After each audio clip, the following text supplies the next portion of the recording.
Now that I look back on what I've learned in Mr. Trader's class and the fundamentals, he not only taught you math, but he taught you responsibility, being accountable for your decisions and the decisions you've made. And he really teaches you that it's just because you know math doesn't mean you can go out and turn it into something else. You have to really understand it. And I think I've applied that to all of my subjects. He has this uncanny knack of being able to meet students where they are, regardless of their achievement level. If they're gifted kids, if they're kids who struggle a bit, Mr. Trader takes the time to meet those children where they are, and everybody achieves in his class. I think that you really need to set a lesson where you can apply it to real life situations and then get the student engaged in applying what they are learning to the real life situations. When you can talk to a child about lending companies $200 million, those eyes become wide open. And I can take that and explain to them that it's nothing more than $20 with just a bunch of zeros. So they can relate to those problems, and I can take everything that I've learned, because as a corporate banker, you are exposed to many different industries, many different companies, and that allows me to take those experiences and put them at a level where those students can relate to and enjoy, because sometimes those eyes are so wide open that they just, it engages them. It makes them want to be able to relate what it is we're going to do. Today, guys, we're going to do some interesting activities, and we're going to be able to tie what we're learning to those activities. But we have to take a look at what some of our prior knowledge is first. So I have a couple warm-ups on the board that I would like you to do.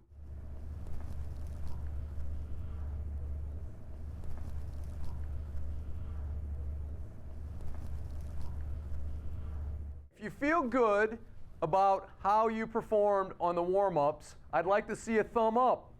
If you feel bad, I'd like to see a thumb down. And if you're a little unsure, I'd like to see a sideways thumb. Go. This is what you're going to learn new. You have not solved equations with no solutions. You have not solved equations yet with infinite solutions. This is key, and we are going to tie this to an essential question, and we need to be able to answer this essential question before we leave. We are not just going to solve them. We're going to be able to relate it visually, physically, and algebraically.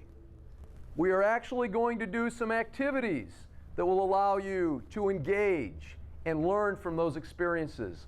Let's talk about some real-life experiences. Mr. Trader does experiments and really applies math to your life. It's not just a class, it's the real world applied in his class. It's one thing to understand the algorithm, but it's another thing to put it into real life practice. And when they can put it into real life practice, they can better relate to it and better remember it. How many of you remember the first time that you were on a teeter-totter? What happened on that teeter-totter, RJ? I was a real little kid, and I went on with this big guy. And so he sat on one end and I sat on the other. And I went all the way up, and it was kind of scary since I was like 4. And the teacher explained to us about how since he had more weight, he sank down because of like gravity, and I went up because I was much lighter than him. So you have a real-life application that you've experienced, you've seen. You even have a teacher that taught you some of the concepts that we're going to learn today. How many of you have ever used a wheelbarrow? Brandon, can you share your experience with a wheelbarrow? The first thing in the lesson plan was a warm-up. When the students came in, I wanted to see if they remembered what we taught them the day before. The second item was the hook. How many people have used a wheelbarrow before? How many people have been on a teeter-totter? How many people have used a dolly? And once they had that tie to a real-life situation, I could take them to the next level. Let's review that prior knowledge you have and that understanding of solving equations in a single variable, and work the problems independently, but collaborate as you need.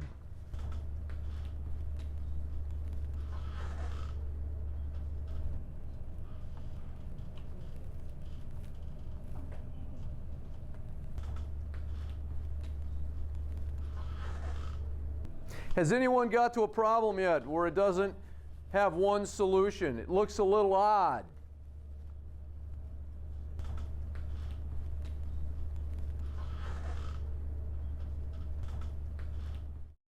Mr. Trader, my answer is not on the board, and I did everything right, didn't I? This looks good. Ah, I see. Okay, and this is a mistake that a lot of people make. Let's go back. Can I walk through this on the board? When in his classroom, when he sees that students might be struggling, he will try to create a problem with like a real life situation and have it apply to them individually. Now we're going to move on to the Learn Zillion video. So if you will start that now, you all know how to get into Learn Zillion. We've used this on a regular basis. This is to help do some self-teaching and you to do some personalized learning. I use technology in a number of ways.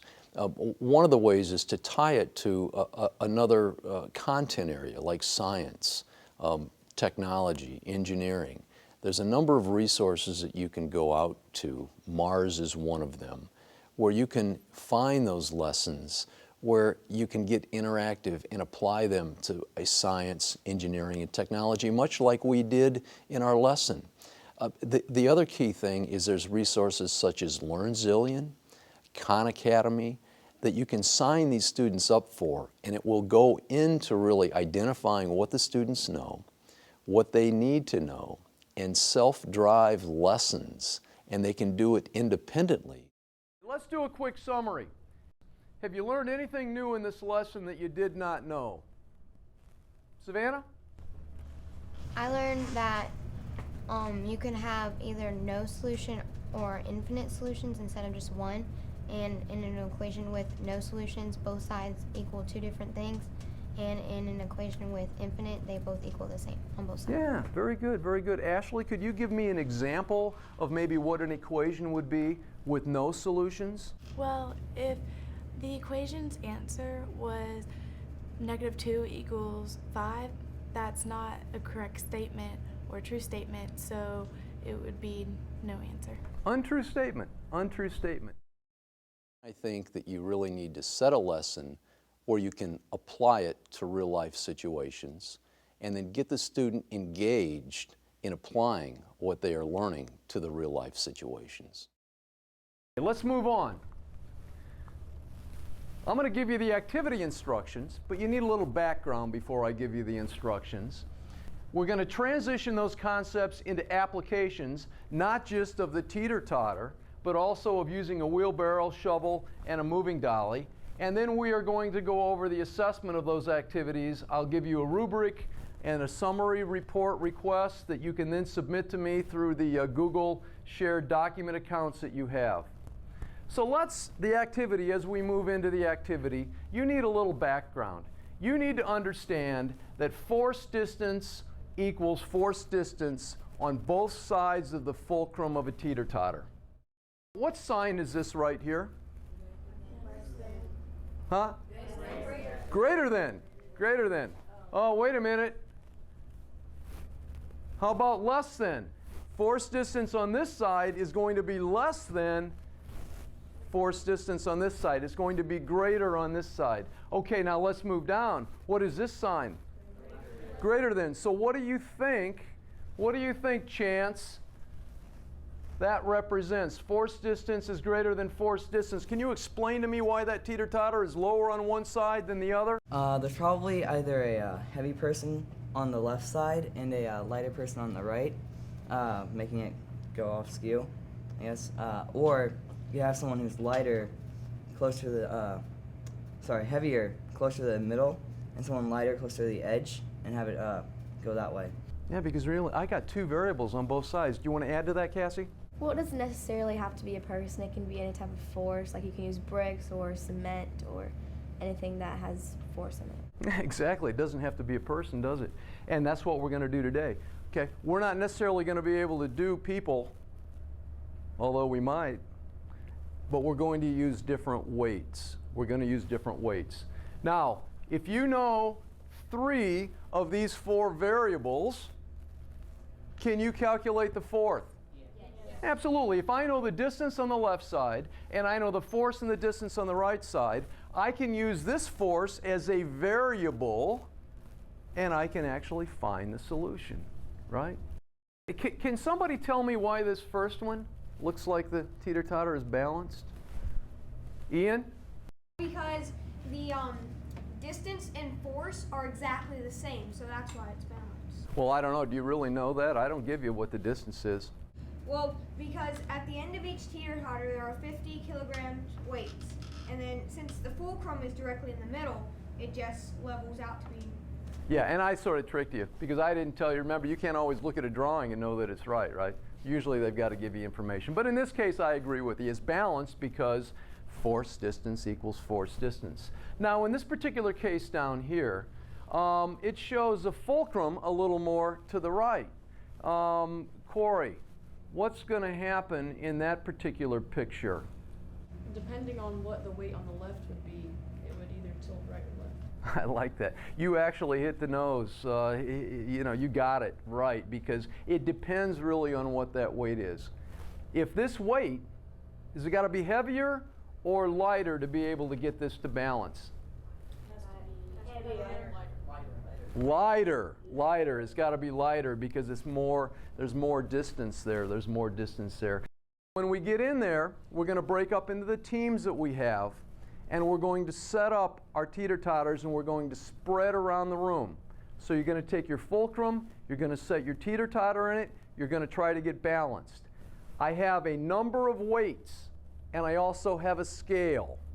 So we are going to measure the weight so we know how much it weighs. We need to be consistent with our measurements. Can I use pounds on one side and ounces on another? Absolutely not. I've got to convert to ounces. You will also have meter sticks to be able to measure your distance. Now remember, you're going to measure it to the fulcrum to where? What's important if I have a weight over here? You've got to put it in the center of the force. Exactly. You've got to put it right in the center of that weight. Some of you might choose to put a couple weights on there, right? Okay, but I would suggest that you put them on top of each other so you can be able to identify the center. Are you all good with that? Yes, sir. Are we good? Yes, sir. Okay, good. All right, let's move on to the activity. Knowing that I was coming into a STEM program and needing to find something that I felt was effective in bringing science, technology, engineering, and mathematics under one umbrella. And I spent some time with a friend of mine who teaches engineering at the high school. And we were talking about what can be effective for 6th graders, 7th graders, and 8th graders that they can relate to, that they can do hands-on. And he told me about the engineering concept of force distance, as well as learning about compression and tension. And so I developed this lesson plan based upon that knowledge. I've used this in a STEM environment that included 6th, 7th, and 8th graders on an after-school program. And it's allowed me to take the different level of student, pair them up, for instance, an 8th grader with a 6th grader or an 8th grader with a 7th grader, and allow them to support each other as they're learning this new material. As we learned, force distance is always going to equal force distance. And remember, the force is the amount of weight. So you've got a number of weights up here, some heavy weights, some lighter weights that you're going to have the opportunity to choose from. You're going to set that on one side of the teeter-totter, and you know, because you're going to put marks on your board by inches, you're going to measure starting from 0, which is the middle of your fulcrum, you're going to measure out by inches all the way to the end. You're then going to do it on this side. Again, starting from 0, you're going to move out all the way to the end. The reason is because that way you can identify what your distance is, right? You're going to be able to identify what your weights are, by coming up here and using a scale. We're going to practice here once. I picked on Riley. Riley is going to estimate where she needs to put the weights of bricks to balance this weight on the right side of the teeter-totter. Riley, why don't you take your best guess?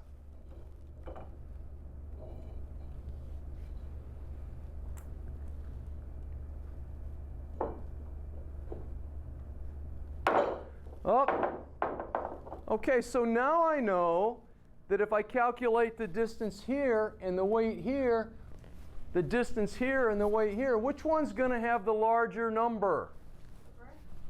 Absolutely, not just the bricks, but what side? The right. You're right, my left, right? This is going to give me a bigger number than this over here, correct? Okay, good. All right, now remember, you're going to do this twice by estimating, just by moving. Once you do it twice, you're then going to solve the equation. To solve the equation, you're going to write force times distance equals force times distance. Which two are you going to know when you go back? Well, you're going to know the force of both of them and the distance of one of them. So you're going to fill one in with a variable, right? So if I have 20 and my distance is 10, and I know my other weight is, let's say, 10, I'm going to put a variable in for what I don't know. A variable. If I know 3 of the 4, can I solve for the variable? Yes. Absolutely. So you're going to estimate twice, and then you're going to go actually put down what you know and solve what you don't know. Any questions? So let's go ahead and mark your boards. After you get your boards marked, let's make sure that we can come up here in no more than 4 people up here at a time. Do a quick total of your weight. Now maybe what we could do is we could have one of the teammates go ahead and come up and get weights while the other's marking.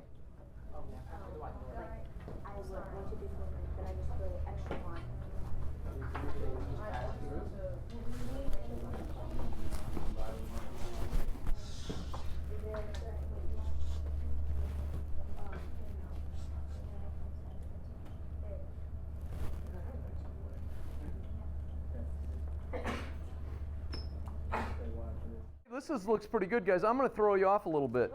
Okay, I'm going to add this right here. Okay, and I'm going to put those 2 weights. I'm going to put those 2 weights right there. Now, are you going to be able to measure the center of where those 2 weights are? No. Why not? Because they're not on each other. Yeah, that's right. So what are you going to have to do to that to make sure that you can get measure a center? Put one on top of each other. Ah, good. Okay, you want to do that? Okay, good job. Good job. Now we're going to actually move to here, and I'm going to pick a couple people. Chance, I mark this at 25 inches. Could you stand on this board at that 25-inch mark and try to center your weight on that 25-inch mark? Okay, good. Now, I have 504 ounces sitting right here, and we've calculated Chance's weight at 2,256 ounces. How far is Chance away? Okay, so let's see if Riley can improve in setting that 504 ounces on the teeter-totter to try to balance.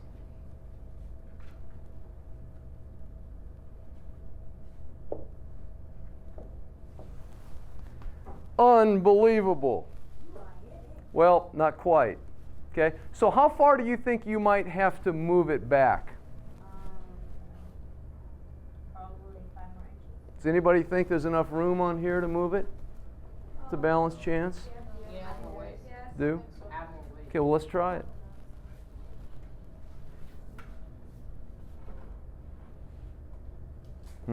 Might not be long enough. Okay, so what's going to happen? She's at the end. She can't go any further. So what else could we do to get it to balance?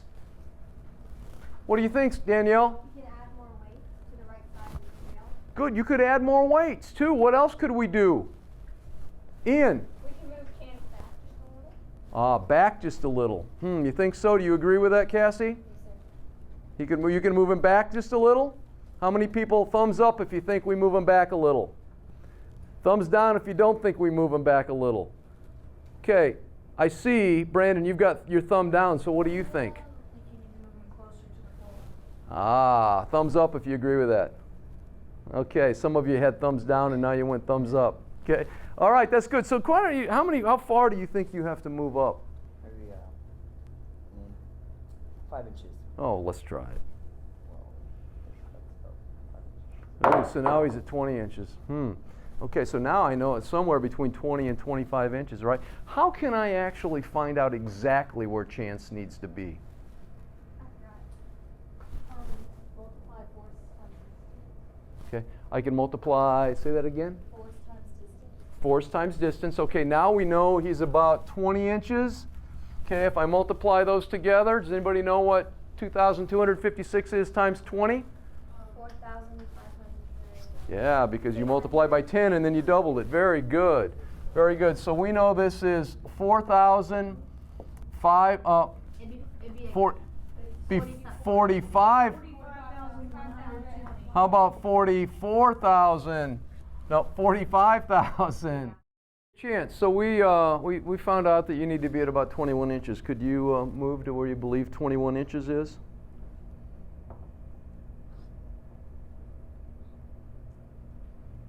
No, not bad. Pretty close. All right, good job. You all agree? About 21 inches? Very good. Now I have some questions that we need to ask. Zanti, how did today's activities help you relate to these standards? Well, we learned that force distance equals force distance will make you have a solution. And when the force distance equals force distance doesn't balance, you have no solution. And when there is force distance is equal to force distance, you can also have infinite many solutions. Great job, Zanti. Okay, good job. Good answer. We've obviously learned relating it to real life. Let's answer the essential question, how can I apply and benefit from a practical real-life use of solving linear equations in one variable, visually, physically, and algebraically, and understand and relate that to the outcomes? Well, we did that visually by looking at the teeter-totter. We did it physically by using the weights.